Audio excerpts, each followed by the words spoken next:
I do not wish for this for Cam Mm, Young or Matt Fitzpatrick because I think they are very likable guys. yeah. But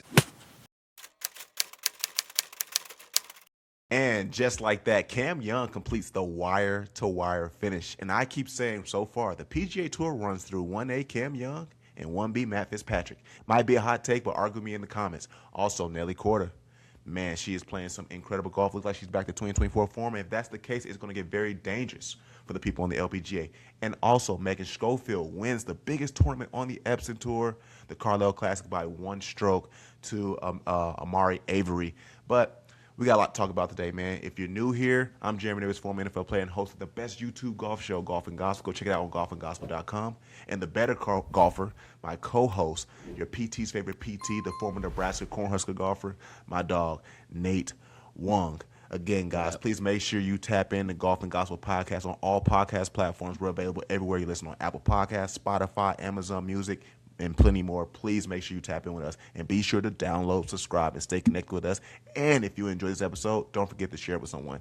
But we will always say this too. If you don't like it, say something in the comments. Tell us that we're trash. Tell us you don't like the take we had. Because either two things, either me and Nate are going to debate you in the comments, or we're going to use that critique and we're going to get better. So let's go over an overview of what we're going to be speaking about today. LIV Golf. Is it actually coming to an end? And did it only do bad things for golf? We're going to recap the Cadillac Championship as well as preview the Truist, the next signature event.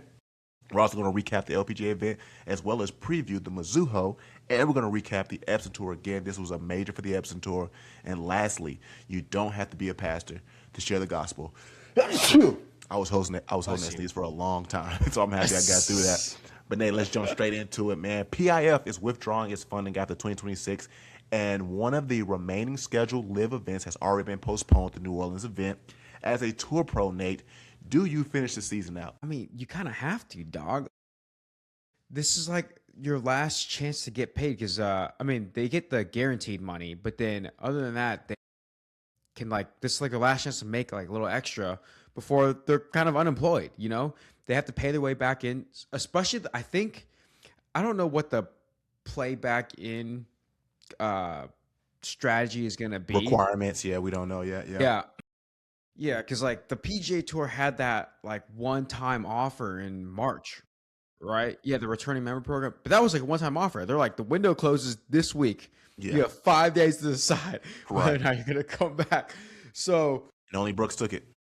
Yeah, and only Brooks took it, and I guess Patrick Reed. I guess. Well, he didn't take it. He just left on his own. He wasn't a part of those requirements because you had to be a major winner from 2022 to 2025. That's right. And Pete Reed won the Masters in 2018. They just kind of low-key wanted Rahm DeChambeau back, and technically Cam Smith was part of that too.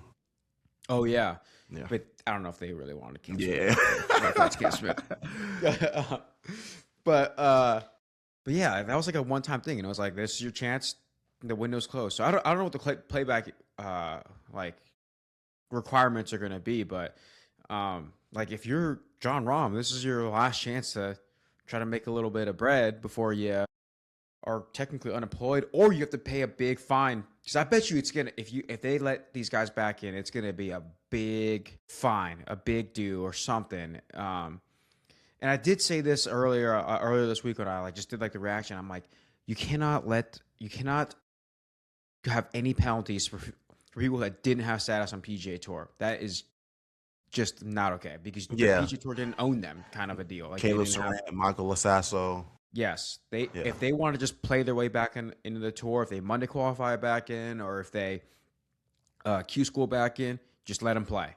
Whereas the guys like Jon Rahm and that kind of stuff, it's I don't know how it works with a contract or anything, but more or less, they breached the contract with the PGA Tour, so the PGA Tour can kind of have an indictment on those guys that had status and then just didn't fulfill the requirements that it takes to have status. So I like that. But yeah, anyways, you gotta finish out the season though. This is your last chance for employment. For sure. Well, see, here's my take on this, man. I mean, obviously, if the checks are still coming in, finish out the season. But there were some rumors about how some guys weren't getting paid. So it's man, if you're not able to pay me, then you know what? I'm gonna stop playing and I'm gonna serve my 1-year suspension and get it over with. But if checks are still coming in, I'm still getting paid, then I'm gonna finish out the season and see what I can do from there. Honestly, for a lot of these guys, if this is the only time you get to compete, this is your best warm up to stay fresh going into these majors, right? So you don't want to be out of competition. Go ahead, Nate. Dude, if they're not gonna pay you though, like if you're Michael Lasasso or if you're Caleb Surratt or Joseel Ballister, it's like, dude, just go freaking play the Asher Tour and just start winning those. It's like you might make more money and get used to shooting really low numbers. Well, the question I would have is the money they make if they were to go on the Asher Tour, is it equivalent to their signing bonus, which we don't know what their signing bonus is? Is it less or more? So let's say if they go out there and they win every tournament on the Asher Tour, does it amount to their signing bonus? I don't know. Well, I was just saying, like, if you're not going to get paid for the next LIV event, I would just not show up. And that's if you don't get, I thought like they're going to be funded all the way throughout the rest of the year. And like, if you play well, you'd win. Right, and that's what it says.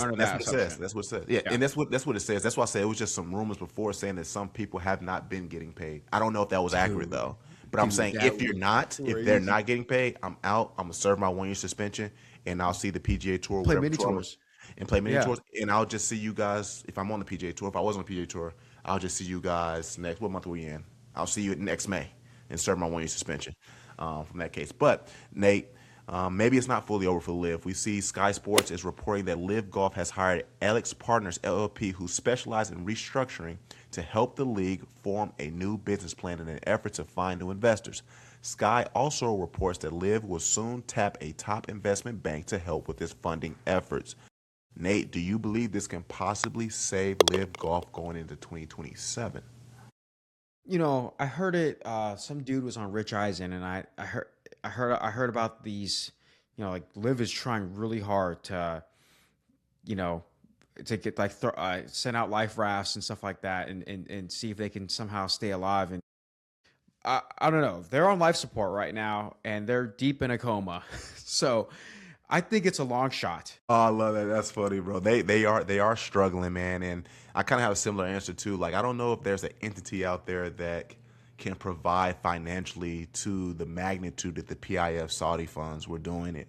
I said, if anything, the best case scenario is probably LIV turns into like a mini tour, an Asher Tour, a Corn Ferry, where like they might get some funding where they can provide somewhat of a purse, but you're going to lose out on these huge signing bonuses, and you won't have star players like a Bryson DeChambeau or a John Rahm. Like, maybe you get to still keep a Caleb Surratt, or maybe you still get to keep a Tom McKibben, but I don't know. It also depends on, like, is LIV going to do something new that would allow those young guys to be able to qualify for the Masters or qualify for the U.S. Open? If not, then I'm definitely going to leave, because now I'm just playing on a tour for less money with no opportunity to play in majors.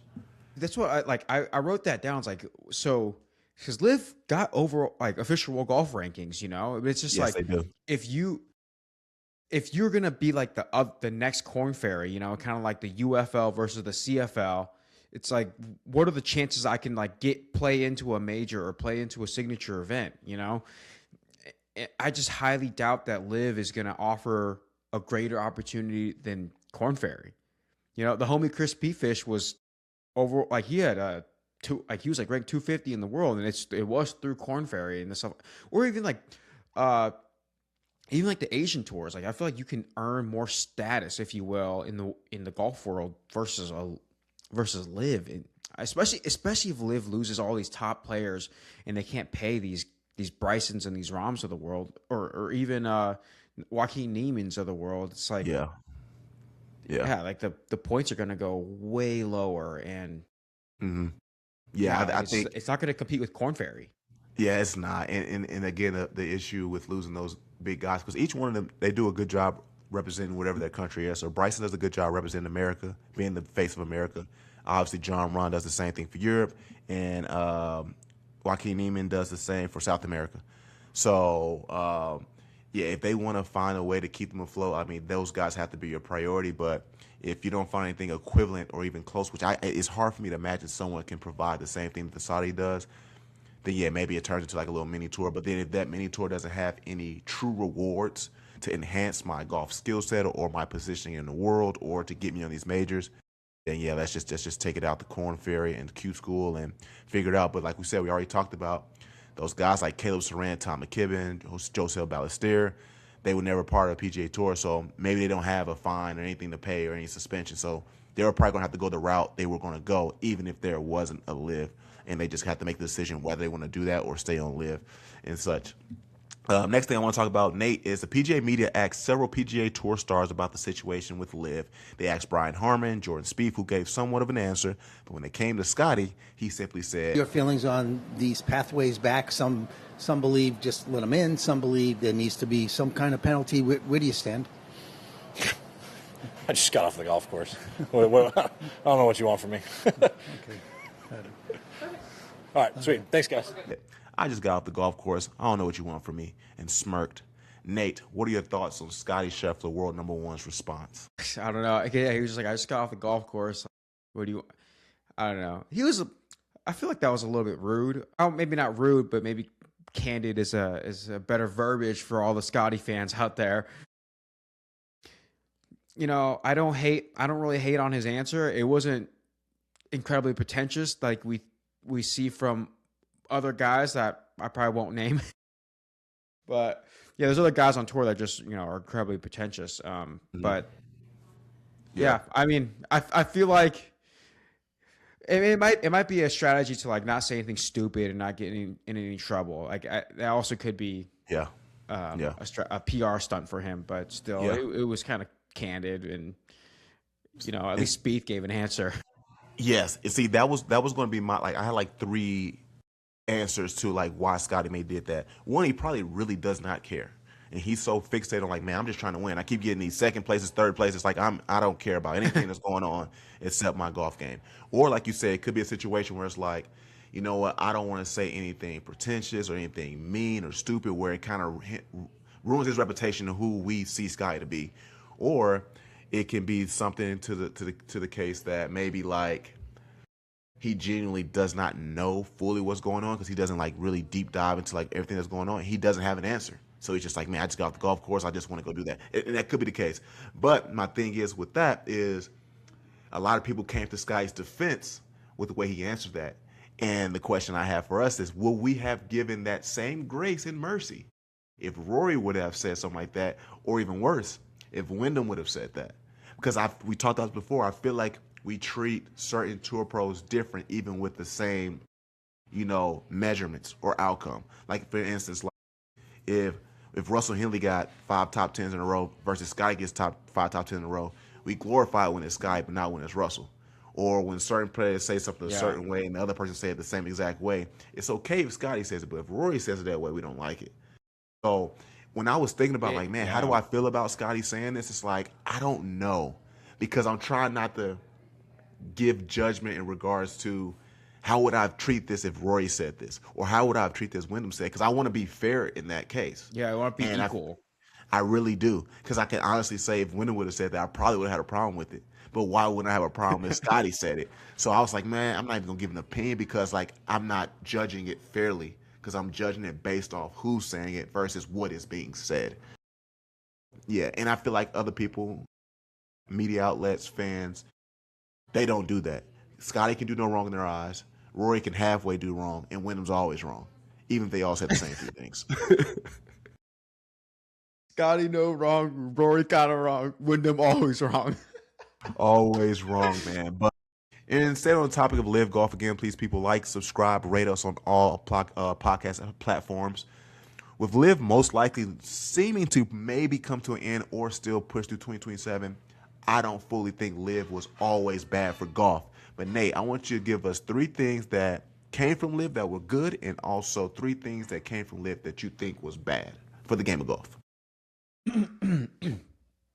Well, I definitely think LIV, one of the main things they did, I might not have 3 exact things, but one of the main things. That's fine, whatever you got. One of the main things I think it did is it elevated the PGA Tour. The PGA Tour definitely looked within themselves and was like, what do we need to do to be better? And a lot of these guys on the PGA Tour were scrambling because I don't know why I felt like there was a lot of panic in 2022 or 2023 when it came out. But a lot of the PGA Tour guys were panicking because they're like, this might fold the PGA Tour. Phil left, Bryson left, Brooks Dustin left, Johnson, DJ left, Smith, who was hot at the time. Those guys were very, very hot golfers at the time. And the PGA Tour was like, how do we make this better, and they increased the purses of the field, and they made more signature events. I thought that was a great move by the PGA Tour. The other thing I think LIV did great was it had opportunities like Anthony Kim, my buddy, or I don't say my buddy, but Richard Lee, Richard T. Lee, a Hamilton High School alum. You know, he had a chance to play into LIV, and he did really well in Korea. In his, well, he's not from there, but it's his ethnicity, and well, he is Korean, and like I think he has citizenship there, right? But, and the other thing too is, part of me thinks the grass leagues wouldn't be a thing if LIV wasn't a thing. Wow. So I don't know. I don't know who started the grass leagues, but I wonder if some of that inspiration came from LIV.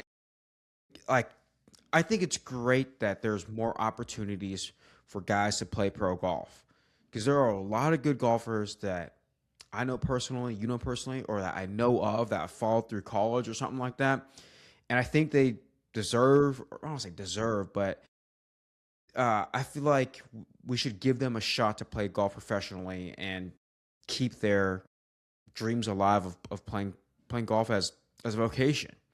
I think LIV did that for a lot of these guys. Well, what are some great things you think came from LIV? That take on the grass league is a good one, man. Possibly, we don't know, but it seems like it, right? They have kind of the same environment, same type like of the atmosphere. ownership, the team ownership, stuff like that. Like, yes, good, good take. No, I agree with everything you said. It definitely helped increase purses, but got guys paid, and even is it Brian Rolap, the commissioner?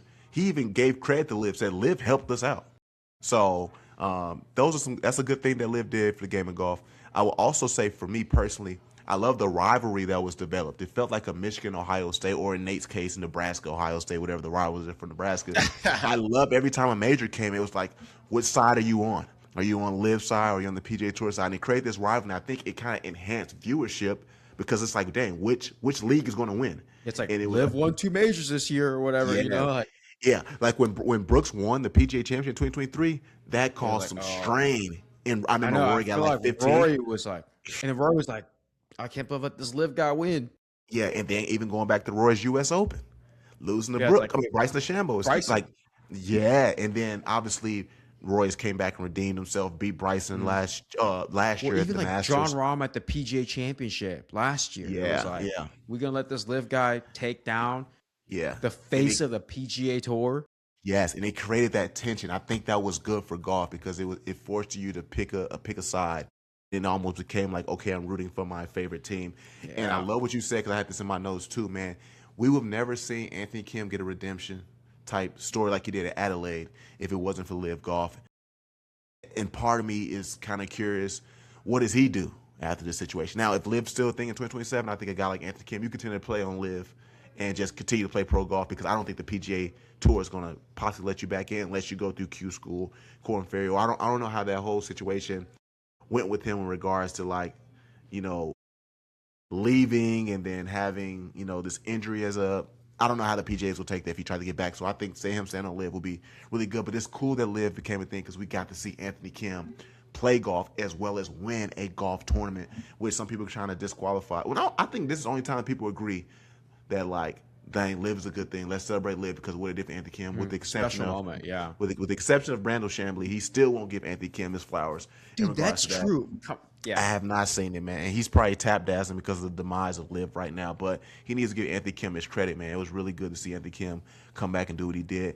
And I would say it's the last thing that was good that LIV did, man. It hosted events in places traditionally tourists don't go to, helping golf reach new audience. Yeah, that's another thing I should have said. South Africa, Korea, like these are places that a PGA Tour event. Australia, Australia, yeah. I think DP goes there though, right?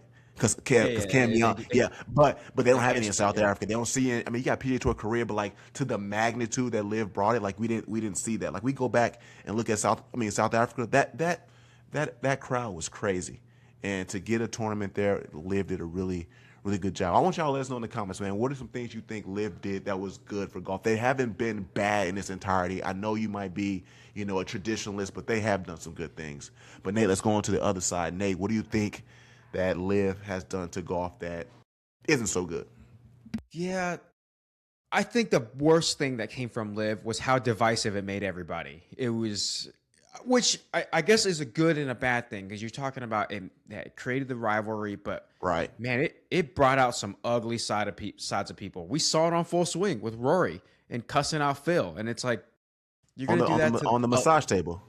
On the massage table, you're gonna do that to a legend of the game. I mean, it brought out I don't want to say an ugly side of Brandel, but man, he had some bad takes, and he was very happy on the Dan Patrick show about the downfall of LIV. And it's like, dude, these are real human beings on this league that are facing real repercussions. We shouldn't be celebrating that. Like, these guys have real. Granted, they're getting paid. I don't want to, throw a pity party for a lot of these guys, but it's like they're real lives affected. Caleb Surratt, what's he gonna do? What's Joseel Balser gonna do? Yeah. And Brandel might be like, well, they got to pay the consequences for going to, to take the Saudi-backed money that's dirty money or whatever. But he's just a kid trying to play pro golf. Can we really condemn him that much? And I will say for college kids too, man, like they probably want a head start in life. They know the struggles of mini tour life. Like you said, there are some golfers that are so good out there that, man, like I just didn't have the financial backing and that's it for me.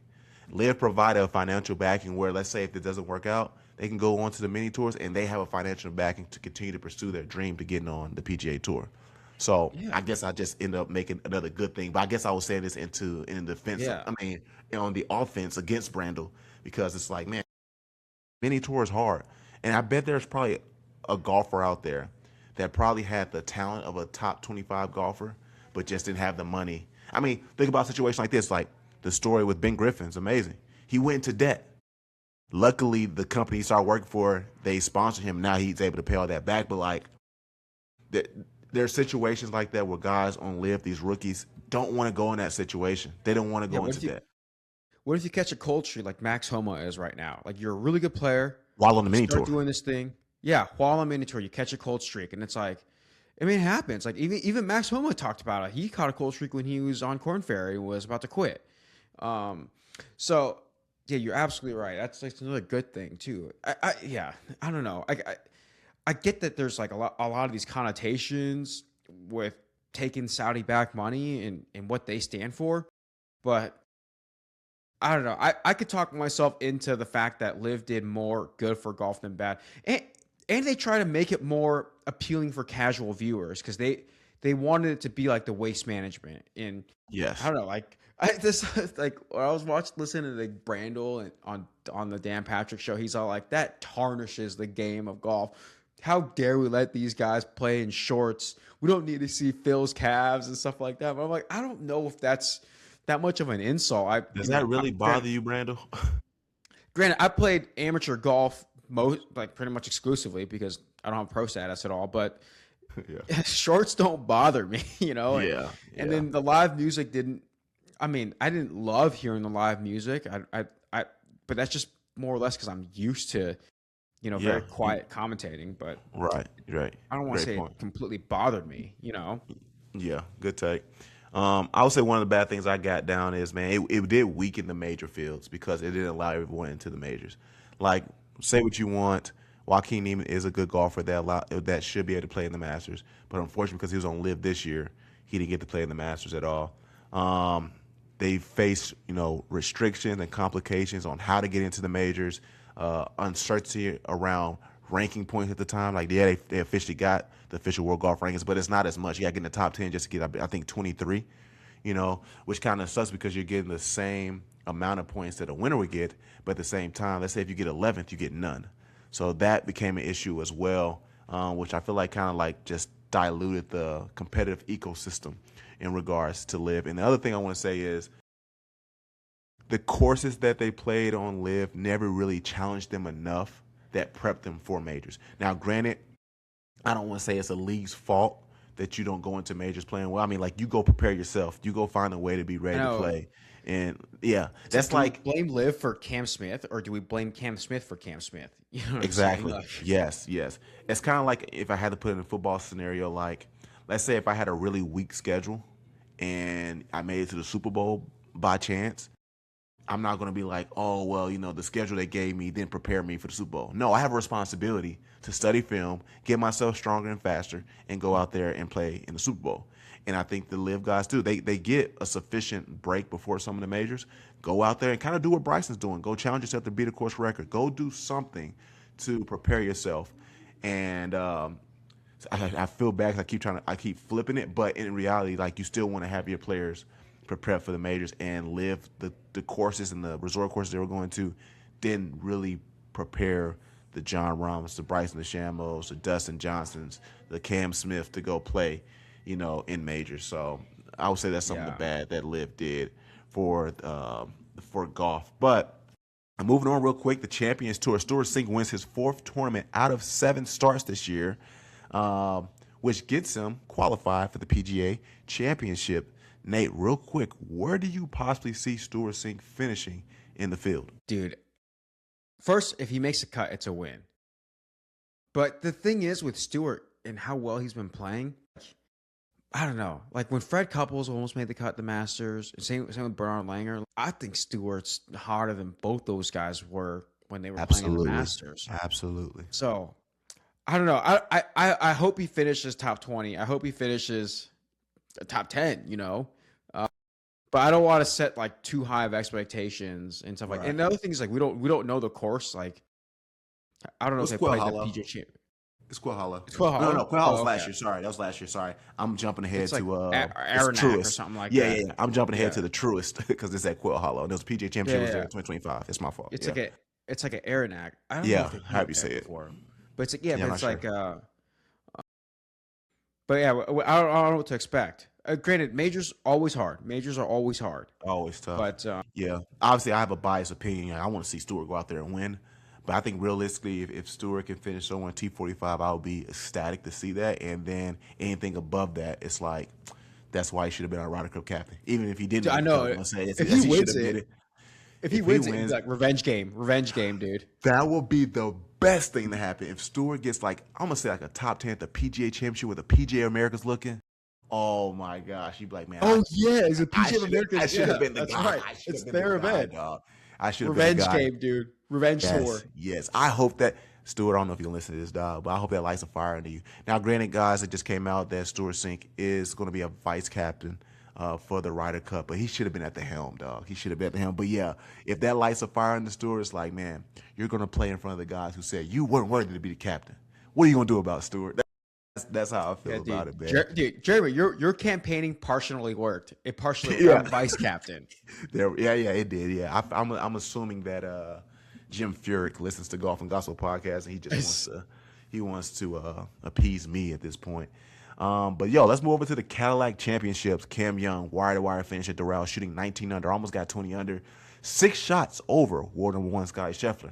Cam Young this season has 2 signature event wins, Cadillac and the Players, a T3 at the Masters and the Arnold Palmer. Nate, what do you think has been the difference for Cam Young this season where he's seeing so much success? Dude, I don't even know. Like, every part of his game, he is better at everything this year, it seems like, than last year. I mean, he made a few bogeys, but like, dude, this down the stretch he made 2. Yeah, he made 2 bogeys on the back line. Down the stretch today, it's just like, he made a bogey, but he would still score. And Scottie Scheffler will hit it close. He'll hit it closer on like, what is it, 15, the par 3? He hits it. Also, and the other thing that was crazy too, he penalized himself and still finished par. It was a situation. He said the ball moved on his takeaway, and what an honest guy. That goes back to what we talked about with Russell Henley too. But besides the point, it's the fact that he was still able to finish par after getting the 1-stroke penalty from the fairway was incredible. Yeah, what a noble guy. I feel like that's just like he probably went to mass that morning, was all like, man, if I don't admit this, I got to go back to the confession booth or something. But yeah, go ahead,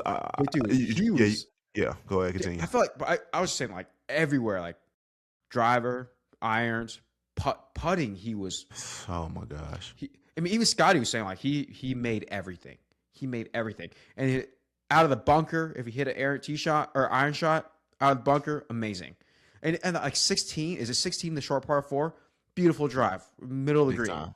Yeah, like, dude, I don't know what to say that's bad about his game, you know?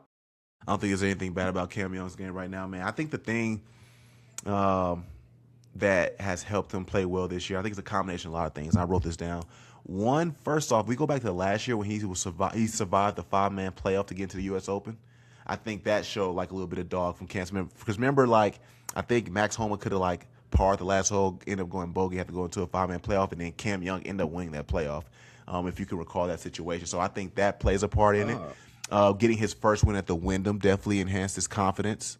And then obviously going over to Bethpage definitely increased his confidence. So all that carried over into this season. I think the Ryder Cup for sure. Definitely. He said, I can play. He's already felt that I can win on tour. Because he was going down a road, a career like a Tommy Fleetwood. He had a lot of top fives, some seconds, and he trumped that. And now he has more wins on the PGA Tour than Tommy Fleetwood. Yeah, dude. Well, I mean, part of it is like he earned the Ryder Cup. So I think when he went to the Ryder Cup, he was like, I can freaking play. Yeah, he was a bright spot in the Ryder Cup. Yeah. And that, I think I just kept bumping his confidence up. Right. But I think a lot of people forget about that 5-person playoff to get into U.S. Open because he had to qualify. I did forget about that. I'm not gonna lie. Bro, when I sat there and thought about it, I was like, this had to play like part of his like story, like because he's probably I'm thinking lock in now. Yeah, because I'm thinking about like strenuous moments where he overcame. So I'm telling you, we could think of other ones like what he did at the RBC Canadian last year. It's like, dog, you could have had that, and I think he messed up out of the bunker. I forgot. I think it was on 17 or 18. But then like you have situations like the U.S. Open, you have situations like at Bethpage, you have situations like the Wyndham, and it's crazy because I think he's gotten 3 wins in his last 14, 15 starts versus before he didn't have any. So yeah, that is crazy. I remember the RBC, like it was like on like 17, like out somewhere of or something. Yeah, like he was like duffed it and got 4th. Like he was leading. Yes, bro. And everyone thought that's going to be Cam Young's story. And he figured it out. And like I said, it's crazy. He has more PGA Tour wins than Tommy Fleetwood. But I thought that was the trajectory that he was going to go down. But shout out to Cam Young, man. But next thing I want to talk about here is Scottie Scheffler finishes solo second, which in reality, that's not bad. That's not bad. But as Scottie Scheffler, it's bad. It's not if you're world number 1. Exactly, man. But what do you think is hindering Scottie from having more wins thus far this season? Dude, I don't know, man. Part of me is almost like, is Scottie back to being the Nelly Korda? Because Nelly Korda earlier this year was finishing second to a bunch of people. But granted, Nelly Korda was finishing second almost exclusively to Hyo-Joo Kim. Correct. And then Lauren Coughlin won one tournament. Yeah. I wonder if it's like, dude, I do not wish for this for Cam Young or Matt Fitzpatrick because I think they are very likable guys. Yeah. But if they catch a little cold streak, is Scottie going to be the guy that just starts winning? Because, dude, he was second a bunch. He got second in the Masters, dude. Second in the Masters, yep. And it's like it's not like T2. He was solo too, like just like Nelly was. Nelly was solo too in all these tournaments. So with the exception of one, she was T2. Yeah. Oh, maybe she was T2 in one of them. Oh, just one of them. But everything else was solo second. Yeah. But and it's like with Scottie, he was solo second 3 times. Mm-hmm. So I think 3 times in a row. Like his last 3 tournaments, he was as solo second. RBC Heritage, he lost to Matt Fitzpatrick. Just lost this week. In the Masters. Yes. Those were the last 3 tournaments. 3 seconds in a row. Just like Nelly. Nelly was 3 seconds in a row. She did. Yeah. The Founders, the Ford, and Shadow Creek. Yeah, dude. So, is it time to pick Scottie? At this point, it might be. I mean, he's not playing the Truist. We're going to talk about that. But, going to a PGA Championship, which he won last year at Quail Hollow. Maybe it might be time to pick Scottie for sure. I would say for me, bro, I mean, it's something we've been talking about throughout the entire year, man. His slow starts have really been hurting him. Round 1 this week, he started off with 1 under, which isn't bad, but it's not good for Scottie when we're talking about a guy who has the ability to win each and every week. And that's the expectation we have for his greatness, man. We want to see him be consistent on all 4 days, and that has not been the case. But if we look over going into next week with the Truist event, Scottie Scheffler, he's not there. Russell Henley, he won't be there, and Shane Lowry won't be there, which makes 3 players out of the top 35 not there in the field. Which last week we just saw 5 of the top 15 players weren't in the field. So Nate, Are we to the point where we're only going to see the best players play together in majors? Well, I don't know. I mean, now that LIV's folding, I don't know what's gonna happen. But yeah, I mean, it's weird because like Rory has said that like, hey, the signature events is where all the best players come. Yeah. It's not starting to look like that. It's who is it? Taylor Moore. That's like all these wins are with an asterisk. It's like Taylor Gooch. Taylor Gooch. Sorry, Taylor Yeah, Gooch yeah. was saying all these wins are with an asterisk, and it's like, yeah, it's. I don't want to put an asterisk on Gary Woodland's win earlier this year at the Valero, but it's like that was a weak field. That wasn't that. Yeah. It wasn't a Masters. signature event, though, so I ain't going to really trip out. Yeah, but still, it's like now these signature events are getting weaker fields. So it's like, Yeah. are these signature, even if you win a signature event, Yeah. Good point in Is it- saying that, too, because, like, in all due respect, bro, like, Tony Finau's in these fields, and he should not be there. He should not be in the field. Tony Finau's not playing good. As much as I love Max, he shouldn't be in the field either. And I say that out of respect because I want these guys to play well. If they do get in the field, I want them to dominate the field. I think Max finished solid this week. They got a T30, which was really good. But, yeah, the field's on strong. But part of it isn't the player's fault. Again, I think the PGA did a terrible job with scheduling. So you're crowding all these signature events together, and it's like, man, this is going to exhaust me going into a major. So obviously, Rory skips 2 of them to prepare. Now he's going to play in the Truist, but he's like, man, I want to make sure I have I think Rory always plays the ones before as a tune-up game for majors. I don't think Rory even cares about elevated signature events anymore unless it's the players. Or the Memorial, like I said. Or the Genesis. But, yeah, they got to fix the scheduling. And the Cadillac Championship is a new field, a new signature event. So I wonder if that wasn't there. Technically, I wonder what would have filled this week up, truth be told. But, yeah, now we're going into the Truist. We're seeing 3 out of the top 35 players not playing. But I think they need to just kind of figure out the scheduling for next year so you do have the best players playing in all the signature events, because this is what with the exception of the players, which is an elevated event, I'm trying to figure out how many times has Scottie and Rory played against each other in signature events. yeah, Maybe a few, but like not to the magnitude we would like. Like I want to see you guys face off this past week, or see if Roy would have caused some stress on Cam Young, because the only person to beat Cam Young in the final pairing group is Roy McIlroy. yeah, that's So a good point. So far this year, but they've only played each other once. exactly. know? Good point. Yeah, that is true, man. Yeah, Dude, it's like it makes me think of like Tiger and Phil. Like they face each other a lot. like week after week after week. Yeah. Whereas Scottie and Rory, it's like that's not even close to the Tiger and Phil comparison, because like they never play each other. I think they played each other twice this year. That was the Players and then the Masters. Yeah, I don't even know. Have they ever even been in the final pairing group together? But like, have they been in the same field together? That's like, This year? let's start Yeah. that. Yeah. And then we'll try to get him in the final pairing group. You know what I'm saying? Like, Yeah. I think Yeah. they've been in the same field 2, maybe 3 times this year. Maybe. Obviously, You know? the Genesis, the Players, And then the Masters. and then the Masters. Arnold Palmer, Rory withdrew, so they weren't really technically together. Neither one of them did Valero. They did do the Valspar. Yeah, we've barely seen them in the field together. RBC Rory wasn't there this last week. Rory wasn't there. Yeah, So it's like they've only played each other 3 times. It was Yeah. Genesis, good point. and Rory like barely showed up in that freaking event. So Yeah. if I recall, Did he? how did he finish? Did he get 30th, or is that? I might be thinking about. You might be thinking of the Players. You might be thinking about the Players. The Players, he was coming off the back injury. So let's see though. Let's see. We talking about the Genesis?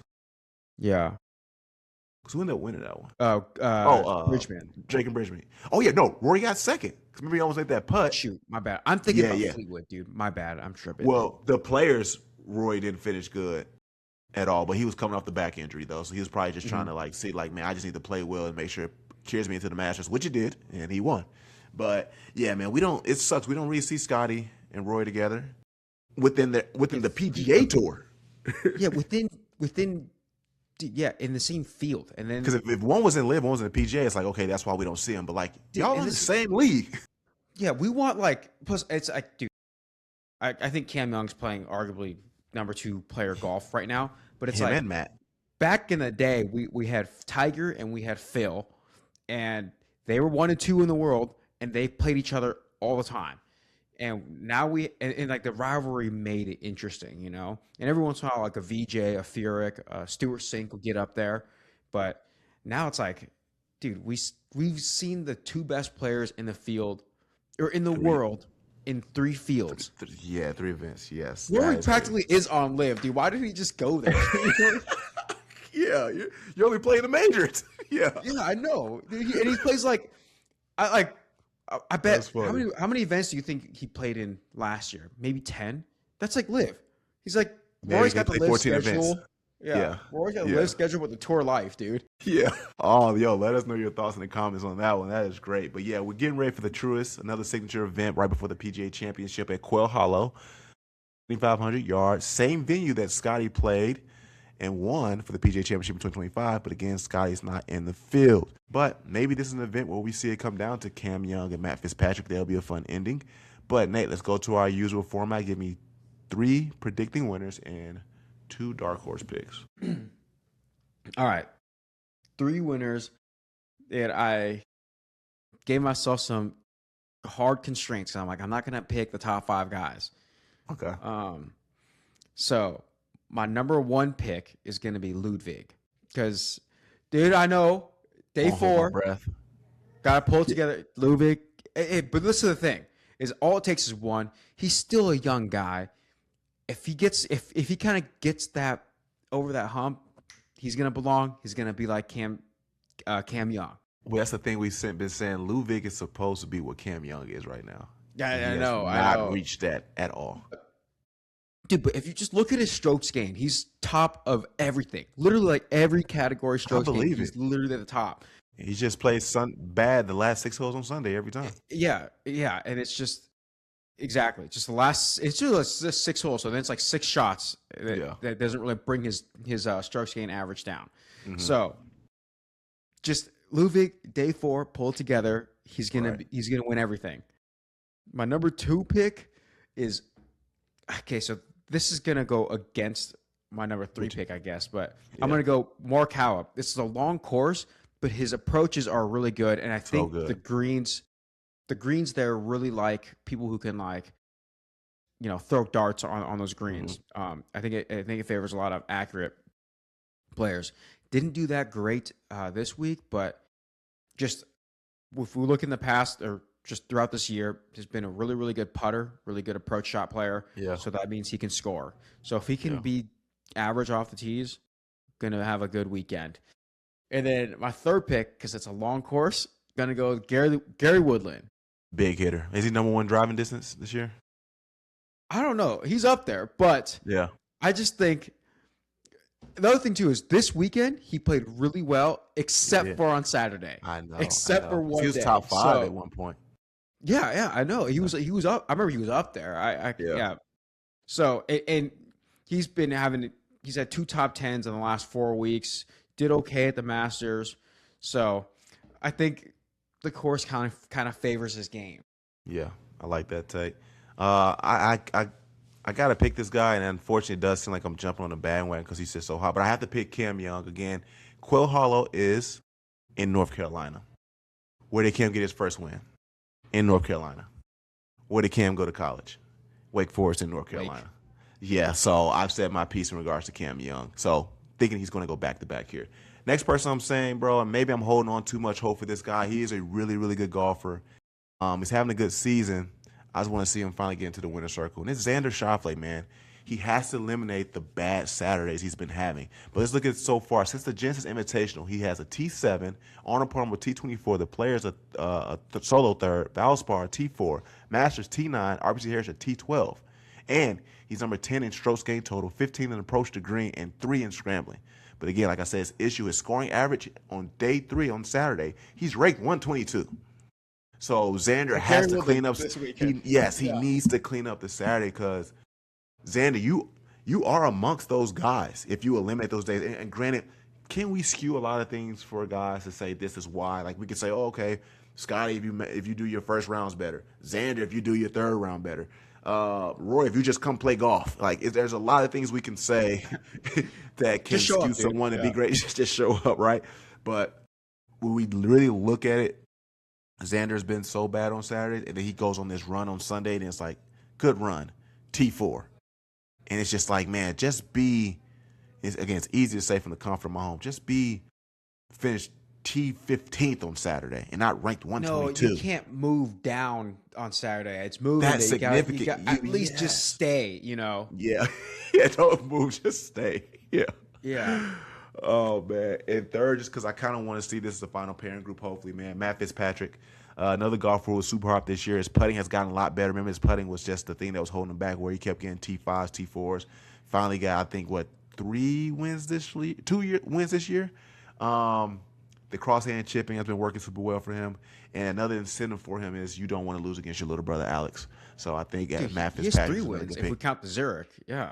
Yeah, okay, that's right. The Zurich got second to Players, won the Valspar, and the RBC Heritage. Yes, 3 wins. Cam Young has 2 wins this year? 2. And then Chris Goddard has 2. Man, this is amazing. But Nate, let's get into our dark horses, man. I'll start it off since you started off our regular picks. Siwoo Kim, man. I just need Siwoo Kim just to aim for the back of the cup. He's aggressive when it comes to in the field and his approach shots, but as soon as he gets on the green, he just plays very shy. So it's like, man, hit the ball to the back of the cup, man. Because he finished top 5 this week because he didn't do well in the green. He was in the final group, right? Yes, but we just stopped talking about it because he had. Yep. Yeah, but Scottie it's like part of me is like, dude, it's intimidating playing with those 2 guys. Like 100%. But that's been his downfall all year. Yeah. You're absolutely right. These are fair criticisms. Yeah. Yeah, but that just added to it. But no, I'm thinking him and Tom Kim. Tom Kim and Scottie are like really good friends. But yeah, if Siwoo just plays a little bit more aggressive on the greens, he has a good chance, man. Because everything else, he's aggressive off the tee. He's aggressive on his pro shot. I'm sure if I had to look at proximity, I mean, I could be wrong. I'm on the assumption he's probably doing well in proximity. But play it too shy hurt him this week at the Cadillac Championship. So if he just be a little bit more aggressive on the green, we could see him possibly win the Truist. And my second one, coming off his worst finish at the RBC Heritage, but besides that, he's been having an incredible year. 7 top 12s. And again, I know I kind of fluctuated to match it by saying top 12 because I do hate that. But 5 of them in the top 10s, and you give me Jake Knapp. I want to see Jake Knapp get a victory. I was thinking about picking Jake Knapp, dude. I'm tired of us going like, yeah, he has this many top 10 this year. All right, let's turn them into wins, Jake. And I've said before, I think he's second in scoring average, dude. Like he's like up there. Yeah. He always has like a lapse in those last 5 holes. The difference between him and Ludwig is that Jake is never like leading. So Ludwig is throwing away a lead. Jake just has opportunity to take the lead, but he just doesn't. So it's not as magnified because he's not the top of the field. Yeah. But I want to see Jake Knapp do something, man, for sure. That was your 3. Okay, my bad. Well, I picked 2, but I had a hard time thinking of a third one. But go ahead. I'm going to sit here and ponder. I got 3, dude. So it's going to be interesting. Granted, I could go without my last one. All right. My first dark horse is the lefty Yellow. That's not bad at all. That is not a bad pick. He's the lefty. I don't know how to say his first name. Sudashan Yellow. That is the lefty out of nowhere, dude. Yeah. He's been balling the signature events. He's top 30. If you look at his stats, he's top 30 in like every category. He's in the green. Yeah. 2. He's only had 1 missed cut this year, so he's like a sure guy to make the cut. But he got like didn't he get like 30th this week? Like he played okay this week. He had 2 over par rounds, but a few rounds in the mid to low 60s. Anyways, I'm kind of a fan of this guy just because he's like an underdog. Yeah. The next guy I want to pick as a dark horse is Alex Fitzpatrick because I feel like he's top 20 this week. I think he finished 9th this week. He played well at the Zurich.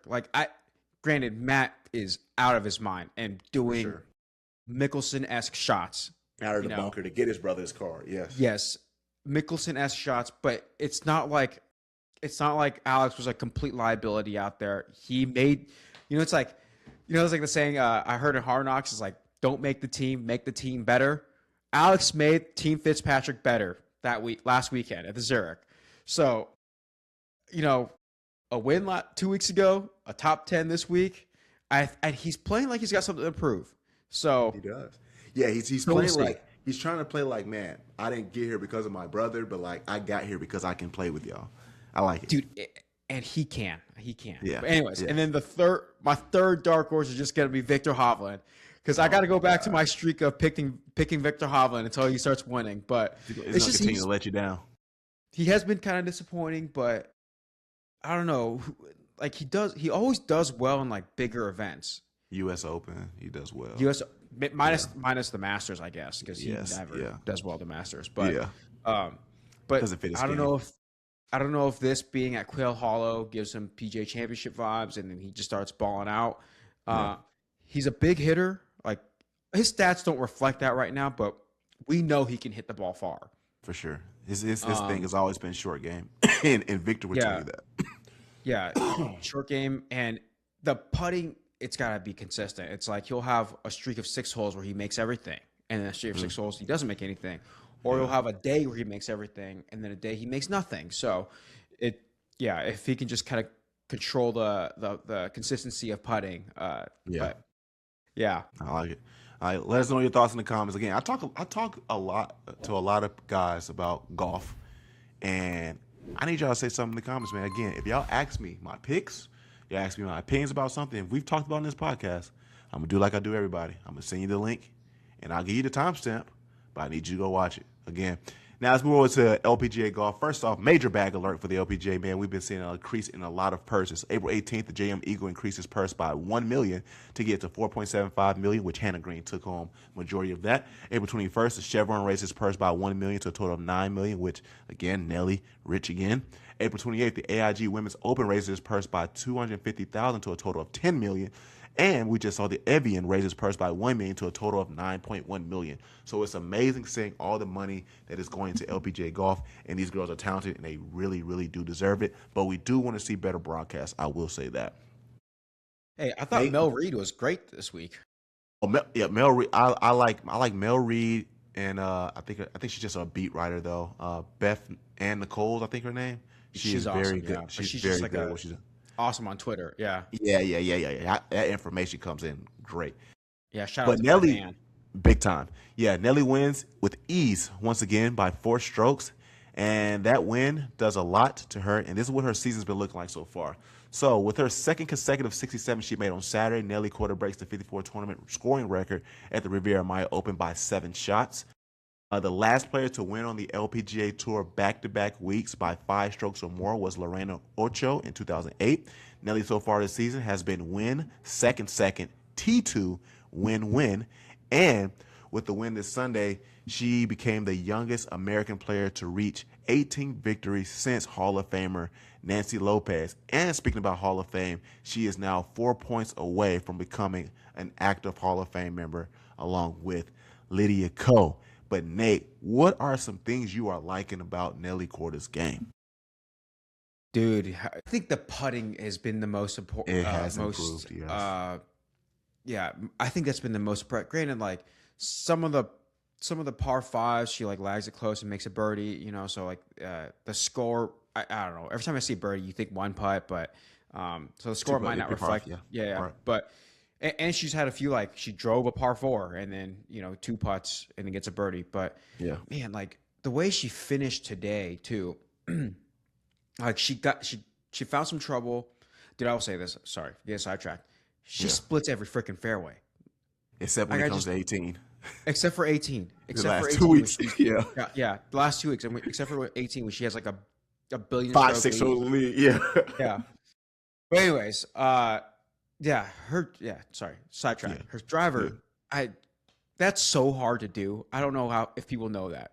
I mean, granted, maybe I just go ahead. To be the longest and the most accurate. Yes. But like, granted, I struggle with my tee shots the most when I was a competitive amateur. But man, that's just so impressive. Anyways, but her putting, well, the way she finished today, like she was like way off to the side of the green. It was like a hard putt. Like I broke quite a bit, and she made that sucker for bogey to win. She had to take and like last week she made like a kind of a long putt to save par to win the Chevron, and it's like I just kind of like, I don't want to say I think less of these wins when people like 4-putt to win, like Scottie did in the 2021 Masters whenever he won. Yeah, 22. But it's like, I kind of like think a little less of it. I'm like, dude, just freaking close it out already, okay? Yeah. But Nelly has been like stamping it and like slamming the gavel when she wins and it's with the putting. With the putting, bro. Yeah. That's 1 second. My son is talking, but he's only 4 months. But no, going back to Nelly. First off, yes, I say it's funny. Every time she has this huge lead, she kind of like just messes around the last hole. Hits an errant tee shot to the left. And when she was looking for it, I'm like, Nelly, stop looking for that ball, because if you find that thing deep in the bush, like, you don't want to have to like attempt to do that. Just go take a provisional, get into the fairway. But it's funny, her approach shot was bad, went into like the sand, and then hit a chip shot, went a little long, but like saved the bogey. But it's funny, she was in 4-minute offense back-to-back weeks. I can essentially just be passive. Mistakes don't really cost me right now, and I can come out with a victory. So again, she gets the back-to-back wins. But it's going to be very, very scary for the LPGA Tour if Nelly keeps this up. I mean, I think the only person that can cause some strain on Nelly possibly is HJ Kim, who wasn't in the field this week. Even when Hannah Green. Or Hannah Green. In the field? No, Hannah Green was not in the field either. Not in the field, no. Those are probably the only two players right now, that can cause some strain for Nelly. Granted, when Nelly won the Chevron, I think HJ finished 6th and Hannah finished 7th, so they're still playing good golf. It's not like, they only accidentally got her. Those are the only two players that can possibly. The gap is crazy in regards to how big Nelly wins, but those are probably your three-headed monsters on the LPGA right now: Nelly, HJ Kim, and Hannah Green. I know so desperately people want to say, Charlie Hull, Jeeno, Thitikul, but I think that's your three-headed monster right now on the LPGA. Absolutely. Yeah, but the thing that I said is most impressive as you were talking, and I've talked about her kryptonite at the beginning of the season was putting, and it was a kryptonite last year as well. But we look at her this week, she averaged 27.25 putts per round and only had 2 bogeys, I believe, all weekend. And that last one don't even count because she was just playing off, like just doing all whatever I know about the win type. So I think we're about to see a 2024 Nelly, which, again, I think this is really good for women's golf because it's definitely going to enhance it for sure. Like I said, the bad news is they're just going to be so fixated on it. It's like, man, I definitely want to see other golfers. But in its totality, this is very, very good for the LPGA. For the casual viewer, For the casual viewer. Yeah. Absolutely. But dude, the broadcast today was like all Nelly. Like I know, and that's the thing that's the thing that gets frustrating because it's like when we were walking with the homie, I think Jeff at the Epson Tour event, which we're going to get into, he kept talking about like, my friend Brianna Doe is like in the final pairing group. Barely showing Brianna Doe, except when she almost had that albatross. And then like, I will say this, to their credit, they did a good job featuring Melanie Green because Melanie was up there for a while. I think Melanie didn't have a really good Saturday and Sunday. I'm still a huge fan of hers. We're going to get into 13th, a topic. Yeah. I think she finished 9th. Jeeno finished 13th. Okay. Oh, that's Jeeno, what I'm thinking of. Jeeno finished 9th. Yeah, let's go. But they did a great job advertising Melanie, the hole in one she made, just kind of talking about how she's been doing so far as a rookie. I believe she's only missed 1 cut. So I do give them credit with that. But then as soon as Nelly showed, because I think Melanie was leading after day 1, but then as soon as Nelly took over, it was like, Melanie who? And they just went right back to Nelly. Show. Yeah. Which again, it's good, but then it's like, I want to see golf in its entirety. Hey, but ESPN better freaking start shouting out Nelly Korda, man. They're all like ESPNW, ESPN Women's Sports. You better start shouting out Nelly Korda, dude. Didn't she just do something with, maybe it was Sports Center or ESPN? I thought I saw her on a cast of something. I thought I saw that, and I was like, yo, this is very good for women's golf because I might have missed the it. 2024 Pat season, McAfee, get Nelly Korda on. Pat McAfee, bro. You might be one of the best podcasts out there, and we're probably right behind you, like a really close second. But you need to get Nelly on the Pat McAfee show. Yo, yes, Nate. Yes, absolutely, man. But I will say I do want to shout out Haley Cooper. It's the homie, man. She made her first cut of the season. Let's was go. definitely battling a lot of things for her. Because I believe at the Founders, she could have made the cut, made a 9 on the last hole. And I think that kind of gave her some unwanted emotions that kind of hindered her from her success. She finally makes her first cut, and I'm so excited for Haley. And I hope this projects her to more made cuts, top 25s, because we see she's capable. She got T7 at the U.S. Open last year, so we know Haley can play some golf. Yes, dude. But yeah, great job getting your first cut this year. And again, shout out to the homie Jeeno Kim and the homie Bruce Quickle for finishing T13th at the Riviera My Open. Really good job. Top 15 finish. Let's go. Yes, I believe they finished 300 today. So it's good to see a lot of guests who are on Golf and Gospel, the show, as well as Golf and Gospel, the podcast, starting to play some really, really good golf. But, Nate, I want to move over to the Mizhou this week, which is Michelle Wie's tournament. Got some questions for us to answer, starting with former #1 Rolex player Gina Thitikul is in the field. She took the opportunity not going to Mexico, and this week she doesn't have to face Nelly, H.J. Kim. Is this a make or break week for Gina Thitikul? I mean, I feel like it's a sliding scale. You know, it's not like a switch, but like she has to post good scores. She has to post a good finish. I think she needs some momentum. She had a win earlier this year, but I think is losing some steam, losing some momentum, and she's kind of played her way out of being a top girl on tour. Yeah. And the expectation is for her to be that. You know, she's #2 in the world still. Yeah. You know, but I just feel like her game hasn't reflected that recently. It hasn't. But yeah. I think she has to do something well. She has to cause some damage. She has to cause some damage this week. I mean, shoot one good score. Just shoot one good score, and then not bad the rest. You know. Yeah, absolutely, man. I mean, ever since winning her first event, her best finish has been T14 at the Founders, so she hasn't been playing that well. We look at this around this time last year, she won this specific event, the Mizhou. She had 4 top 5s and a top 10. And her worst finish at that time was T24 with no missed cuts. So the Jeeno of last year is playing way better than Jeeno this year. So when I say make or break, not saying like your season's dependent on it, but I think a lot of momentum that needs to be kind of picked up for you is make or break. Legacy won't be tarnished at all. Yeah, it won't. It won't. But the 3 of the top CME players are not in the field from when I last checked, and I think it's accurate. Again, no Hannah Green, no H.J. Kim, no Nelly Korda. So, Jeeno, you are the face this week. I know Melanie's about to go play at the Mizhou, and along with some other my friends in the LPGA. Jeeno, I would love to see you make some noise. I think you have to. I think you have to at this point, because if Nelly goes on this run, and I don't know how many tournaments Nelly's going to play, I don't know where her schedule is, it looks like she almost might either win every one or get T2, because she has not done worse than T2. So with the #1 golfer in the world being out, along with, again, the next 2 in the CME, you know, you gotta put your foot down this week. You gotta put your foot down this week. Now, I will say this too, man. There is a lot of talent on the LPGA, but we see, again, 3 out of the 9 tournaments that have been played, they have been playing. Those 3 people have been accounted for 6 of those wins. So again, Nelly has 2 of them, Hannah has 2 of them, HJ has 2 of them, and then you got Lauren Coughlin, and then Jeeno. You are accounting for 1 of them. So this tournament is going to say a lot about Jeeno, depending on how she does. Because if she doesn't do well, now I'm gonna start questioning, like, what's your yips this year? Are you not putting well? Is it a pro shot? Is your wrist bothering you again? Like, what's going on? And the other thing too is, like, you don't want to. Granted, she did win the CME, so she did earn the world #1 spot. But it was like, when she got it, it felt like Nelly played her way out, and Jeeno just didn't suck. You know what I'm saying? Because Jeeno never won. She just kind of finished high on the leaderboard and just was until the end of the year she started winning. Mm-hmm. Yeah, and she was consistently finishing higher than Nelly. She had a win earlier that year, and Nelly was winless.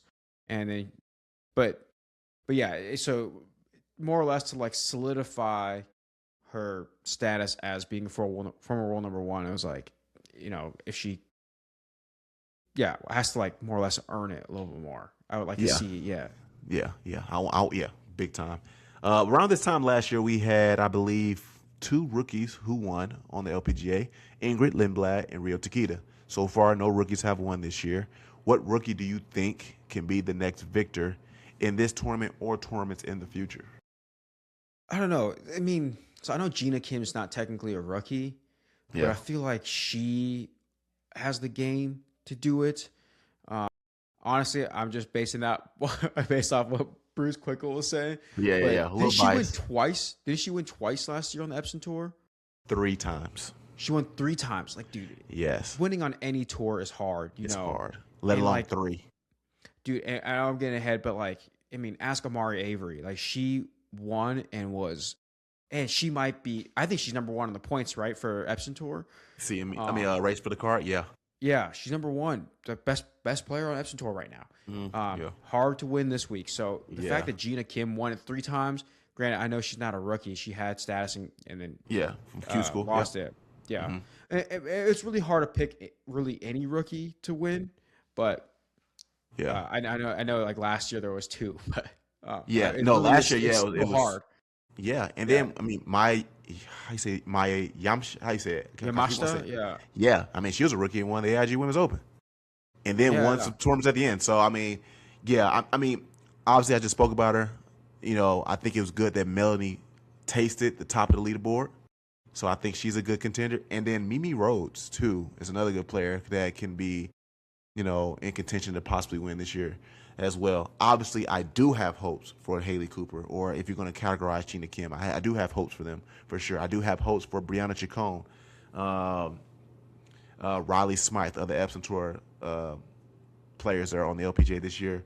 But I would say I think Melanie and Mimi Rose probably are your next best 2 to get a victory on the LPGA. Like I say, it's really good to see Melanie.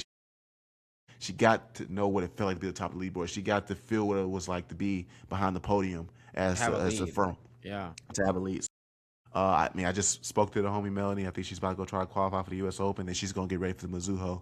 So, Melanie, if you so happen to listen to this, man, just know we're praying for you that all those things go well for you. But also, like, if we just look at Melanie's finishes this year, we go to the first event, the Blue Bay LPGA, her first debut. I remember she was playing very bad. But to overcome that and make the cut, I was like, way to fight through that and find something. She finished T64. Next week at the Founders, unfortunately, missed the cut. But at the Ford Championship, where we saw her, she was playing pretty solid. I think her Sunday just wasn't the best. She finished T42. Then we get to the JME Eagle. She get to sniff a top 10. She got T9th. Then she gets to her first major at the Chevron Championship, which is good. You got into a major field, made the cut, T45, good for you. And then this week, you get yourself another T9. So Melanie is definitely starting to trend. So I think she has a good chance. And like I said, Mimi Rose has been a really good player as well. So I think those 2 can definitely be your next victors as rookies. But again, guys, if you're still listening, man, we appreciate y'all so much because this podcast is going to get about 50,000 views. But please make sure you like, subscribe, rate us, say something in the comments. Even if you just want to say hi to us, and we will be super grateful. But let's move over to the Epson Tour, our final league to talk about, man. I had a great time there. I'm super grateful for the Epson Tour. I've done a lot of partnerships, collaborations. They let me shadow them for the weekend and to learn how things work in the media standpoint. Shout out to Isaiah Bell, Ali Luther, Hunter Kerr, Carly Haynes, the homie Matt. Just want to make sure I leave out anybody because, again, the Epson Tour, you guys have been super generous and gracious toward me. But, Nate, what are some things you saw at the Epson Tour, and specifically at the TPC Champions, that you feel challenged these girls, and what you think resulted in Megan Schofield winning and beating Amari Avery by 1 stroke? That's a great question. I mean, TPC, it's weird because it wasn't playing hard, but it wasn't playing easy. You know what I'm saying? Like, Yeah. I feel like the greens were firm. It sloped kind of funny. Yeah.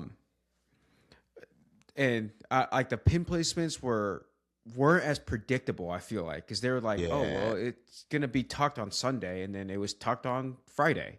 Yeah. And that kind of stuff. And then, like that Saturday pin placement on 18 was really tricky. Yeah, like And top, I heard, top, back right. Yeah, and it slopes off. I heard like a girl made an 8 there or something like that because she hit it long. Yeah, and had a tough time getting it up the hill. So I feel like, yeah, it's probably like the pins and it just being a little bit windier than we expect Arizona to be too. It was kind of windy this I mean, whole week. if you guys go back and look at Golf and Gospel, I did an episode to promote the Epson Tour playing there. Yeah. The win they had was nothing compared to what I had to face when I played at That's TCT true. Champions. but it was windy. It was particularly very windy for Arizona. Yeah. And it was swirling. So it would be like, all right, Yeah. if you know, it would be if 10 and 18 are going down the same way, it's like, oh, it's downwind for 10, but it's also downwind for 18. It kept swirling. Yeah, make that make sense. But Yeah. So I feel like that there was just some elements that was that just made Arizona golf a little bit harder for some of these girls too, especially because like they had a lot of wedges in. So like They did. hitting a wedge, hitting a wedge with a swirling wind is not easy. Yeah. I think that's what separated it. It's whoever had the best wedge game as well as best on the green. And I think Amari Avery had the lead for a long time at one point, but then Megan Schofield made a clutch 30-foot putt on 15 to create separation, which gave her a lead by 1 stroke. So Amari Avery had to be aggressive on 18. I think they both finished par, which gave Megan Schofield the win at what I call the major for the Epson Tour, because, again, it's the highest purse, $400,000, $60,000 to the winner. So definitely a solid payday for Megan Schofield. So shout out to her. And, again, just shout out to the Epson Tour for everything I've been doing with them. And look forward to having more Epson Tour guests on the channel, as well as some more LPGA players too. Yeah. And it was a cool event for what it was, you know, for an Epson Tour. Like, yeah, they got us to the hospitality event. I mean, VIP. Well done. Yeah, it was conducted very well. So good job by the Epson Tour, and shout out to the Carlisle for how they provide financially for the Epson Tour, as well as the venue and everything as well. So really, really, really good turnout event. And now they head over to Vegas. But again, shout out to Megan Schofield for winning the major of the Epson Tour. But Nate, I definitely want to get into our gospel portion of the podcast. And as I was just on X specifically talking about the homie Melanie Green, an article came out about how she almost went into ministry as opposed to playing golf. But she was quoting saying, "I don't need to be a pastor to go out and tell someone, hey, God loves you and has a plan for your life." Green told Golf Week last year. As of right now, she said, "Golf is my ministry." Nate, why is it important that we come to understand that you do not have to be a pastor in order to share the gospel? Well, I don't know. Like, I think one, in defense of that line of reasoning, it's like you want to have some authority if you're going to say any message. You know, if you're going to try to convince anyone of anything. But it's. I watched this. Have you seen Evan Almighty? It's like Bruce Almighty. Yeah, it's like for sure. Yeah, Thitikul. That's And what. With what's my dog Steve name? Carell. Yeah, from The Office. Yeah. Yeah. So, and then there's like a scene where it's all like they interview him. It's like, what makes you think God chose you? And he's all like, God chose all of us, And I feel like if you have the Holy Spirit in you and you allow the Holy Spirit to speak through you, you're qualified to share the gospel, The main thing is I wouldn't go too crazy and being like, this is God's word, because then we'll start to get certain cults to form. I don't want to name any names. Yeah. But that's how we get cults to form. But, if you stay in your lane and let the Holy Spirit speak through you, it's a simple message. God loves you. Yeah. Yeah. What do you think about that? Yeah. So I hope I came with some heat here, because there's been a lot of times where people try and force me into the pulpit because of my relationship with the Lord, or how I'll be quoting scripture. And I keep saying that your professing of the gospel does not have to be done from behind the pulpit, right? And I think that's the point that Melly was making. I don't have to be a pastor to tell you that God loves you, or to tell you that he died for you. And unfortunately, we keep making this notion that, like, man, if you live a life that is striving to be obedient to the word, if you're quoting scripture, like people say, you should go be a pastor. And I always go like, why? Because I'm doing something that we're all called to do as believers. That does not have to be done from behind the pulpit. And that's an issue, because there's nothing that I'm necessarily, I won't say doing different, but like, if we all have a responsibility to do those things, like, everyone should be doing that within their mission field. You know what I'm saying? I think there are times where you might get invited to the pulpit to go speak, and you should take that opportunity to go share the word. But it doesn't mean that that's but doesn't mean that is my calling to be a full-time pastor. I like what it says. Go ahead. I was gonna say, I also think that goes along to your point. Sorry to interrupt, but like, Yeah. I think a lot of people will be like, well, I want to like spread the gospel. So then they go into ministry. And I'm like, you can do that. We're all the hands and feet of God, you know? Yeah. We're all the hands and feet of the church. Like we can do that in our vocation. And that's why I love when Melanie was all like, golf is my ministry. Like, yeah. you know? Yeah. No, and that's the thing I agree with. Now, I do believe some people are called into ministry. Some people are called to be missionaries. Some people are called to be pastors. But look at Matthew 28, the Great Commission. The Great Commission, is the responsibility for all people that follow Jesus, not just for pastors and not just for missionaries. If I love Jesus and I'm a high school football coach, I have a responsibility to fulfill the Great Commission. If I'm a believer and I am working at Kroger, I have a responsibility to fulfill the Great Commission. And as soon as like we do that, they try to categorize you as a pastor. But again, this is a responsibility for all believers to carry out in regards to that. And like I said, I think as soon as we start striving in life to live obedient to the word, we start quoting scripture, people just try to place you up there on the stage. I'm just like, no, bro, everyone is supposed to do this. And it's funny, Nate. So I used to have a brand called Obedience of Religion. And all it was I'll have like these 2 to 5 minute like sermons I used to just kind of post, you know, IG of me just talking about a topical subject or some type of theological message and stuff like that. And it's funny because now that I do it with a golf club in my hand, it's like people will disqualify. They just move on for it because we think that sharing the gospel has to look a certain way. And I'm like, no, that's not the case, man. Kind of going back to kind of what you've been saying, whatever your vocation is or whatever your life is, like we should be doing ministry there. And I remember earlier in the podcast, I quoted something that one of my favorite people in the world, KB, said, how our days are broken up into thirds of some sort. Sleep 7 to 8 hours, work about 8 hours, and you got family time or leisure time for about 8 hours, which tells you a third of our day is at work.